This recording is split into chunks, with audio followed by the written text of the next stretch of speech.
जय हिंद, वंदे मातरम। स्वागत है आप सभी का free exam zone YouTube channel पर। दोस्तों, अगर आपका आने वाले दिनों में बीपीएससी शिक्षक भर्ती 2.0 का एग्जाम है तो लैंग्वेज पेपर से जिस प्रकार प्रश्न पूछे जा रहे हैं उनके आधार पर नए प्रश्नों को लेकर के आया हूं, तो आप लोग सेशन में अंत तक जरूर बने रहेगा। यहां से आपको बहुत हेल्प मिलेगी। तो चलिए आज का सेशन प्रारंभ करते हैं और पहला प्रश्न देखते हैं। दाता शब्द का स्त्रीलिंग शब्द क्या होगा? आपको दाता शब्द का स्त्रीलिंग बताना है। राइट आंसर आपको कमेंट करते रहना है। तो दाता शब्द का स्त्रीलिंग की बात करें तो जो सेकंड ऑप्शन दिया हुआ है दात्री हो जाएगा। तो जिसने भी सेकंड ऑप्शन दात्री का चयन किया है वो अपने 1 नंबर ऐड कर सकता है। अगला प्रश्न देखते हैं।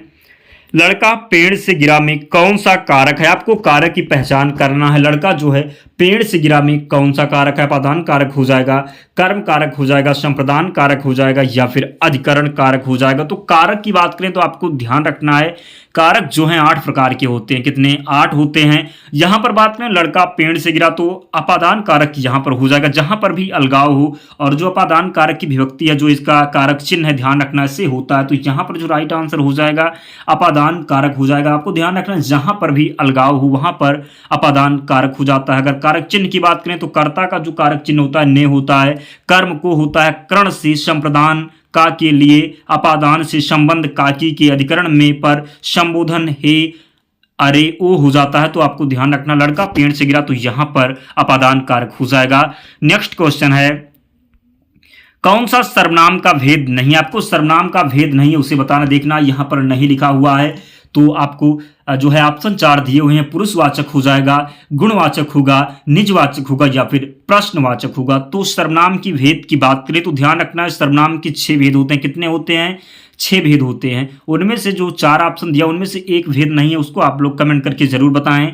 तो सर्वनाम के कितने भेद होते हैं? तो ध्यान रखना है 6 भेद होते हैं। आपसे पूछा जाए कौन कौन हो सकता है तो पुरुषवाचक सर्वनाम, निश्चयवाचक सर्वनाम, अनिश्चयवाचक सर्वनाम, संबंधवाचक सर्वनाम और प्रश्नवाचक सर्वनाम। तो यहां पर जो राइट आंसर हो जाएगा बी ऑप्शन, गुणवाचक सर्वनाम नहीं होता तो इसका राइट आंसर हो जाएगा बी ऑप्शन। जो भी बी ऑप्शन को बताए हैं उनका राइट आंसर हो जाएगा। तो ध्यान रखना सर्वनाम का भेद कितना होता है? 6 होते हैं। कौन कौन से होते हैं? तो पुरुषवाचक, निश्चयवाचक, अनिश्चयवाचक, संबंधवाचक, प्रश्नवाचक और निजवाचक। तो आपको ध्यान रखना है।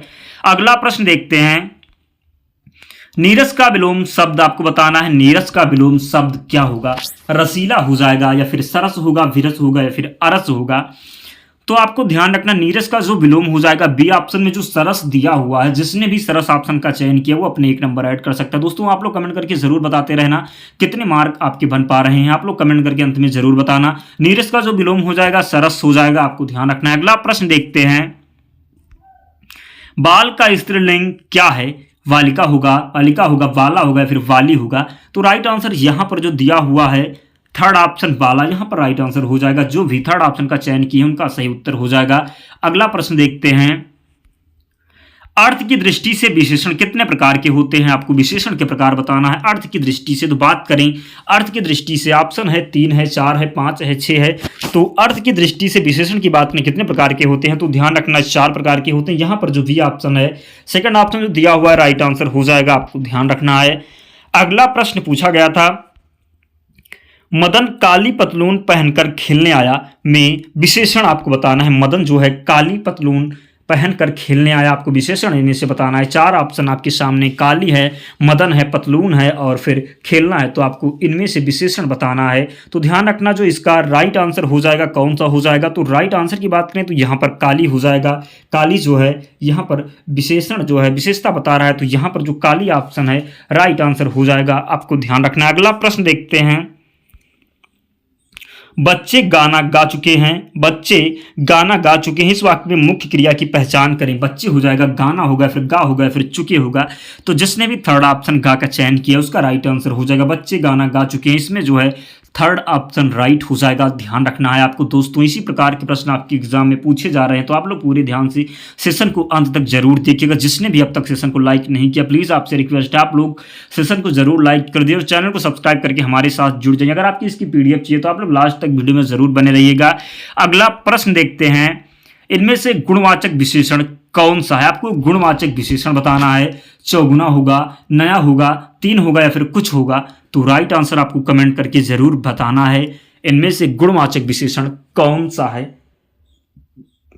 तो ध्यान रखना जो इसका राइट आंसर हो जाएगा वी हो जाएगा गुणवाचक में आता है नया। इनमें से गुणवाचक विशेषण कौन सा है? तो नया जो है गुणवाचक विशेषण है, ध्यान रखना है आपको। अगला प्रश्न देखते हैं, चलना फिरना दौड़ना कैसी क्रिया है? चलना फिरना दौड़ना कैसी क्रिया है? तो मुख्य क्रिया होगी, सहायक क्रिया होगी, आकर्मक क्रिया होगी या फिर सकर्मक क्रिया होगी। तो बात करें, आपको हमेशा ध्यान रखना है, चलना फिरना दौड़ना कैसी क्रिया है? तो यहाँ पर जो राइट आंसर हो जाएगा, ध्यान रखना है, आकर्मक क्रिया है। क्या? थर्ड ऑप्शन हो जाएगा, आकर्मक क्रिया है चलना फिरना दौड़ना, आपको ध्यान रखना। अगला प्रश्न देखते हैं, सकर्मक क्रिया की पहचान कीजिए। सकर्मक क्रिया आपको बताना है, मुस्कुराना है, रोना है, हंसना है, पढ़ना है। तो ध्यान रखना, यहां पर जो राइट आंसर हो जाएगा, सकर्मक क्रिया की बात करें तो जो फोर्थ ऑप्शन दिया हुआ है पढ़ना, यहां पर सकर्मक क्रिया हो जाएगा, ध्यान रखना है आपको। दोस्तों 11 प्रश्न जो है हिंदी के हो चुके हैं, आप लोग 10 में बताएं, 10 में जो है कितने मार्क आप सही कर पाए, जरूर बताएं कितने नंबर आपके 10 में बन पा रहे, कमेंट करके बताएं। तब तक हम फिर आगे देखते हैं। अगला प्रश्न है, सदैव में कौन सी संधि, आपको संधि बताना है। वृद्धि संधि दिया है, व्यंजन संधि दिया है, गुण संधि दिया है, यण संधि दिया है। तो दोस्तों बात करें सदैव में, तो आपको कई बार हमने बताया, यहां पर जो राइट आंसर हो जाएगा वृद्धि स्वर संधि हो जाएगा। कौन सा? वृद्धि संधि हो जाएगा। और वृद्धि की बात करें तो वृद्धि जो है स्वर संधि में आती है, तो वृद्धि स्वर संधि हो जाएगा, ध्यान रखना। यहां पर बात करें जहां पर भी ए डबल की मात्राएं दी हूं वहां बीच में, तो आपको ध्यान रखना, हमेशा वहां पर वृद्धि संधि हो जाती है। जहां पर भी बड़ा आ का मात्रा दिया हो, बड़ी ई दी हो और बड़ा ऊ दी हो, तो वहां पर आपको ध्यान रखना, दीर्घ संधि आ जाती, दीर्घ जो है स्वर में आती, वहां पर दीर्घ हो जाती। तो आपको ध्यान रखना, आपसे प्रश्न कभी गलत नहीं होंगे। अगला प्रश्न देखते हैं, कौन सा शब्द जातिवाचक संज्ञा नहीं है? आपको संज्ञा जो है जातिवाचक नहीं है, उसे आपको चयन करना है। जवान दिया है, बालक है, सुंदर है, मनुष्य है। तो राइट आंसर आप लोग कमेंट करके जरूर बताएं। तो यहां पर बात करें जातिवाचक संज्ञा की, तो जवान भी एक जो है जातिवाचक संज्ञा है। और बात करें बालक भी, तो ये भी एक जातिवाचक संज्ञा है। मनुष्य भी, ये भी जातिवाचक संज्ञा है। तो आपको ध्यान रखना, जो थर्ड ऑप्शन सुंदर दिया हुआ है, कौन सा शब्द जातिवाचक संज्ञा नहीं है? तो राइट आंसर हो जाएगा सुंदर। आपको ध्यान रखना, जिसने भी ऑप्शन थर्ड सुंदर का चयन किया वो अपने 1 नंबर ऐड कर सकता है। अंत में जो है कमेंट करके बताएगा कितने मार्क आप सही कर पाए। अगला प्रश्न है, पा वर्ण का उच्चारण स्थान बताना। तो कई बार आपको हमने पा वर्ण का उच्चारण स्थान बताए हैं।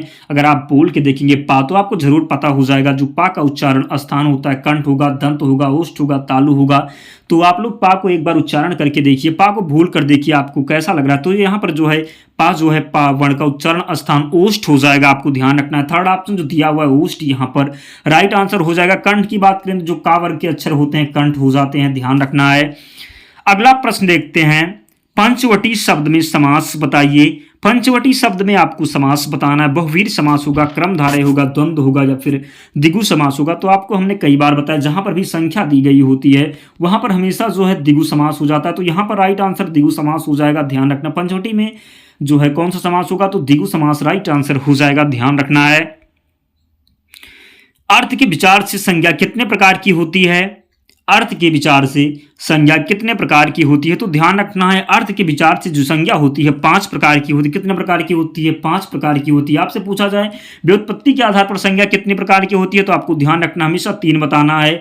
और आपसे जब भी पूछा जाए अर्थ के विचार से संज्ञा कितने प्रकार की होती है, तब आप लोग 5 बताएंगे। ये आपको ध्यान रखना, प्रश्न ऐसे पूछे जाते हैं आपके एग्जाम में। तो ध्यान रखना है, व्युत्पत्ति के आधार पर 3 और अर्थ के आधार पर जो है 5 प्रकार की संज्ञाएं हो जाएंगी, आपको ध्यान रखना है। अगला प्रश्न देखते हैं, गुरुदेव में समास आपको बताना है। गुरुदेव में समास, तो बात करें अव्ययी भाव समास होगा, तत्पुरुष समास होगा, बहुवीर समास होगा या फिर कर्मधारय समास होगा। जो है गुरुदेव शब्द में आपको समास बताना है। तो राइट आंसर आप लोग कमेंट करके जरूर बताएं। तो बात करें जो है गुरुदेव में, तो गुरुदेव में जो समास हो जाएगा, ध्यान रखना है, कर्मधारय समास हो जाएगा। कर्मधारय समास हो जाएगा गुरुदेव में। तो कर्मधारय समास की बात करें तो जिस समस्त पद का उत्तर पद प्रधान हो तथा पूर्व पद व उत्तर पद में विशेषण विशेष का संबंध हो, कर्मधारय समास कहलाता है। तो यहां पर राइट आंसर हो जाएगा गुरुदेव में कर्मधारय समास, आपको ध्यान रखना है। अगला प्रश्न देखते हैं, का वर्ग का उच्चारण स्थान बताइए। तो याद होगा, तो अभी आपको हमने बताया है का वर्ग का उच्चारण स्थान। आप लोग कमेंट करके राइट आंसर जरूर बताएं। कंठ होगा, दंत होगा, तालु होगा या फिर ओष्ठ होगा। तो का वर्ग का उच्चारण स्थान की बात करें तो कई बार आपको हमने बताया कंठ हो जाएगा। ये प्रश्न आपसे गलत ही नहीं हो सकता। का वर्ग का जो उच्चारण स्थान होता है कंठ से होता है, आपको ध्यान रखना है। अगला जो प्रश्न है, चा वर्ग का उच्चारण स्थान बताना है आपको, चा वर्ग का उच्चारण स्थान बताना है। कंठ होगा, तालु होगा, दंत होगा या फिर ओष्ठ होगा। तो चा वर्ग का उच्चारण स्थान भी आपको हमने बताया। यहां पर जो राइट आंसर हो जाएगा बी ऑप्शन हो जाएगा, तालु। अगला प्रश्न है, टा वर्ग का उच्चारण स्थान बताइए, टा वर्ग का उच्चारण स्थान बताइए। कंठ होगा, तालु होगा, दंत होगा या फिर मूर्धन्य होगा। तो टावर के उच्चारण स्थान की बात करें तो यहां पर जो फोर्थ ऑप्शन मूर्धन्य दिया हुआ है, मूर्धा होता है। टावर का उच्चारण स्थान आपको ध्यान रखना, तो फोर्थ ऑप्शन यहां पर राइट आंसर हो जाएगा। दोस्तों हिंदी के जो 20 प्रश्न थे कंप्लीट हो चुके हैं। आप लोग कमेंट करके बताएं कितने प्रश्न आपके सही हुए, फिर हम इंग्लिश को देखते हैं आगे। तो आप लोग कमेंट करके तब तक बताएं कितने मार्क आपके बन पा रहे हैं। क्वेश्चन नंबर 21 है, एंटोनिम्स आपको बताना। एक्जोटिक दिया हुआ है, वंडरफुल होगा, कॉस्मोपॉलिटन होगा, इरिलेवेंट होगा या फिर कॉमन होगा। तो एक्जोटिक की बात करें तो आपको ध्यान रखना, इसका जो हिंदी में अर्थ होता है विचित्र होता है। क्या बोल सकते हैं? विचित्र बोल सकते हैं, विदेशी बोल सकते हैं। तो इसका जो राइट आंसर हो जाएगा, एंटोनिम्स की बात करें तो जो कॉमन दिया हुआ है यहाँ पर सही उत्तर हो जाएगा। जिसने भी फोर्थ ऑप्शन कॉमन का चयन किया उसका राइट आंसर हो जाएगा। कॉमन की बात करें तो इसका जो मतलब होता है सामान्य होता है, और एक्जोटिक का विचित्र होता है। तो राइट आंसर यहाँ पर जो है फोर्थ ऑप्शन सामान्य हो जाएगा। जिसने भी फोर्थ ऑप्शन का चयन किया अपने एक नंबर ऐड कर सकता है। नेक्स्ट क्वेश्चन है, फेटर का आपको एंटोनिम्स बताना है। रेस्टोर होगा, लिबरेट होगा, एक्सोनरेट होगा या फिर डिस्ट्रैक्ट होगा। तो फेटर की बात करें तो ध्यान रखना, इसका मतलब होता है बंधन होता है। क्या होता है? बंधन होता है, श्रृंखला बोल सकते हैं। तो इसका आपको एंटोनिम्स बताना है। आप लोग कमेंट करके आंसर जरूर बताएं। तो फेटर की बात करें तो इसका जो एंटोनिम्स हो जाएगा, ध्यान रखना, लिबरेट हो जाएगा, वी ऑप्शन हो जाएगा, क्योंकि इसका जो मतलब होता है, ध्यान रखना, स्वतंत्र होता है। नेक्स्ट क्वेश्चन है, फ्लोरिस का आपको एंटोनिम्स बताना है। फेरिस दिया हुआ है, डिजनरेट है, डीके है, डिसमिस है। तो आप लोग राइट आंसर कमेंट करके जरूर बताएं। तो फ्लोरिस की बात करें तो इसका मतलब होता है फलना फूलना। क्या होता है? फलना फूलना होता है, ध्यान रखना है। इसका आपको एंटोनिम्स बताना है, तो सही उत्तर हो जाएगा फेरिस, जो फर्स्ट ऑप्शन है। इसका मतलब होता है, ध्यान रखना है, क्या होता है आपको ध्यान रखना है, इसका मतलब होता है नष्ट होना। फ्लोरिस मतलब फलना फूलना, फेरिस मतलब नष्ट होना। तो राइट आंसर जो है फर्स्ट ऑप्शन हो जाएगा, ध्यान रखना है आपको। अगला प्रश्न है, विसिशियस का आपको एंटोनिम्स बताना है। गॉडली होगा, वर्चुअस होगा, सबलाइम होगा या फिर फ्रेंडली होगा। तो विसिशियस की बात करें तो इसका मतलब होता है दुष्ट होता है। क्या होता है? दुष्ट होता है, आपको ध्यान रखना है। इसका आपको एंटोनिम्स बताना है, तो ध्यान रखना, इसका जो राइट आंसर हो जाएगा वर्चुअस हो जाएगा, बी ऑप्शन हो जाएगा। ध्यान रखना, इसका मतलब होता है, क्या होता है? ध्यान रखना, अच्छा कह सकते हैं, भला कह सकते हैं। तो इसका सही उत्तर हो जाएगा बी ऑप्शन। जिसने बी ऑप्शन का चयन किया उसका राइट आंसर हो जाएगा। अगला प्रश्न है, डिस्फेयर का आपको एंटोनिम्स बताना है। स्नीर होगा, कंप्लीमेंट होगा, इरॉनी होगा या फिर होप होगा। तो डिस्फेयर की बात करें तो इसका मतलब होता है निराशा। क्या होता है? निराशा होता है, आप सभी को पता होगा। इसका एंटोनिम्स आपको बताना है, तो यहाँ पर जो राइट आंसर हो जाएगा, ध्यान रखना, होप हो जाएगा, क्योंकि होप मतलब आशा होता है। तो फोर्थ ऑप्शन यहाँ इसका राइट आंसर हो जाएगा। अगला प्रश्न है, आपको सिनोनिम्स बताना है। इटर्नल दिया हुआ 26 नंबर क्वेश्चन है। सिनोनिम्स आपको बताना है। इटर्नल दिया हुआ है, इनमरेबल होगा, इमेजरेबल होगा, प्रोलॉन्ग्ड होगा या फिर परपिचुअल होगा। तो राइट आंसर आप लोग कमेंट करके जरूर बताएं। तो इटर्नल की बात करें तो इसका जो मतलब होता है, ध्यान रखना, शाश्वत होता है। क्या होता है? शाश्वत होता है, शाश्वत होता है, ध्यान रखना है। सिनोनिम्स आपको बताना है, तो इसका जो राइट आंसर हो जाएगा, ध्यान रखना है, परपिचुअल हो जाएगा, जो डी ऑप्शन है, क्योंकि इसका जो मतलब होता है, इसका भी शाश्वत होता है, लगातार बोल सकते हैं। तो राइट आंसर या फिर नित्य कह सकते हैं। तो इटर्नल का जो सिनोनिम्स हो जाएगा परपिचुअल हो जाएगा, ध्यान रखना है। अगला प्रश्न है, कॉन्वीनिएंट का सिनोनिम्स आपको बताना है। केज होगा, कूपन होगा, कॉन्ट्रैक्ट होगा या फिर सेटलमेंट होगा। तो कॉन्वीनिएंट की बात करें तो ध्यान रखना, इसका मतलब होता है नियम। क्या होता है? नियम होता है। इसका सिनोनिम्स आपको बताना है, तो राइट आंसर कॉन्ट्रैक्ट हो जाएगा, सी ऑप्शन। अगला प्रश्न है, 28 नंबर क्वेश्चन है। डेनिटी का आपको सिनोनिम्स बताना है। केयर फ्री होगा, फेमिनिन एंड हैप्पी होगा, डिलीशियसी होगा, स्मॉल एंड ग्रेसफुल होगा। तो यहाँ पर राइट आंसर की बात करें तो डेंटी मतलब जो होता है सुंदर होता है, आप सभी को पता होगा। डेंटी बोलते हैं तो इसको सुंदर बोलते हैं। तो इसका जो राइट आंसर हो जाएगा fourth option, small and graceful हो जाएगा, ध्यान रखना। डी ऑप्शन जो दिया हुआ है, जिसने भी डी ऑप्शन का चयन किया उसका सही उत्तर हो जाएगा। क्वेश्चन नंबर 29 है, डिफरेंस का आपको जो है सिनोनिम्स बताना है। तो डिफरेंस का इंडिफरेंस हो जाएगा या फिर सिंपैथी हो जाएगा, रिस्पेक्ट हो जाएगा या फिर फ्लैटरी हो जाएगा। तो ध्यान रखना है, डिफरेंस की बात करें तो इसका मतलब होता है सम्मान। क्या होता है? सम्मान होता है, आपको ध्यान रखना है। तो इसका जो राइट आंसर हो जाएगा, सिनोनिम्स की बात करें तो रिस्पेक्ट हो जाएगा। जो सी ऑप्शन दिया हुआ है रिस्पेक्ट, यहां पर राइट आंसर हो जाएगा, आपको ध्यान रखना है। अगला प्रश्न है, रिनोवेट का आपको जो है सिनोनिम्स बताना है। नोटोरियस होगा, ग्रेट होगा, ब्रेव होगा, फेमस होगा। तो रिनोवेट की बात करें तो इसका जो मतलब होता है, ध्यान रखना, प्रसिद्ध होता है। क्या होता है? प्रसिद्ध होता है, आप सभी को पता होगा। तो इसका जो सही उत्तर हो जाएगा फेमस हो जाएगा।